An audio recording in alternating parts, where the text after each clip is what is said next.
ഈ ഒരു അസുഖത്തെ പറ്റി നമുക്ക് നമ്മുടെ സമൂഹത്തിൽ കുറച്ചും കൂടി അവബോധം ഉണ്ടാക്കേണ്ടത് വളരെ വളരെ അത്യാവശ്യമാണ്. നമ്മുടെ സമൂഹത്തിൽ ഒരുപാട് പേര് പുകവലിക്ക് ഇങ്ങനെ യങ്സ്റ്റേഴ്സ് തുടങ്ങിയ ഏജിൽ എല്ലാവരും പുകവലിച്ചുകൊണ്ടേ ഇരിക്കുന്നുണ്ട്. അപ്പം ഇത്തരം പുകവലിയാണ് ഇതിന് പ്രധാനമായിട്ടുള്ള ഒരു കാരണം. അപ്പം നമ്മൾക്ക് പുകവലി എത്രത്തോളം ഇത് ബാധിക്കും നമ്മളുടെ മനസ്സിൽ പുകവലി പ്രധാന കാരണം ഉണ്ടാക്കുന്നത് ക്യാൻസർ എന്നുള്ള ഒരു ചിന്ത മാത്രമേ ജനങ്ങൾക്കുള്ളൂ. പക്ഷേ COPD എന്നൊരു അസുഖം ഉണ്ടാക്കും. അത് ജീവിതകാലം മുഴുവൻ അവരെ ബുദ്ധിമുട്ടിലേക്ക് നയിക്കും.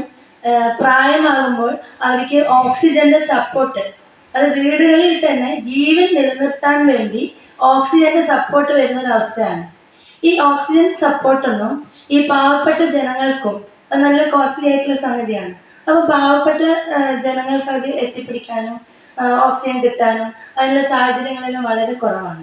അപ്പോൾ നമ്മൾ ശ്രദ്ധിക്കേണ്ടത് അതിനെ തടയിടാനായി നമുക്ക് എന്ത് ചെയ്യാം? പുകവലി നിർത്തണം എന്നുള്ളൊരു മെസ്സേജ് കൊടുക്കാം. പുക വലിക്കുന്ന ആളിനേക്കാളും ബുദ്ധിമുട്ടുണ്ടാക്കുന്നതാണ് പാസീവ് സ്മോക്കിംഗ് എന്നൊരു കാര്യം. ഇപ്പോൾ ഒരു വീട്ടിൽ ഒരു ഭർത്താവ് പുകവലിക്കുന്ന ആളാണെങ്കിൽ അവരുടെ ഭാര്യയ്ക്ക് ഈ അസുഖം വരാനുള്ള സാധ്യത വളരെ വളരെ കൂടുതലാണ്. പിന്നെ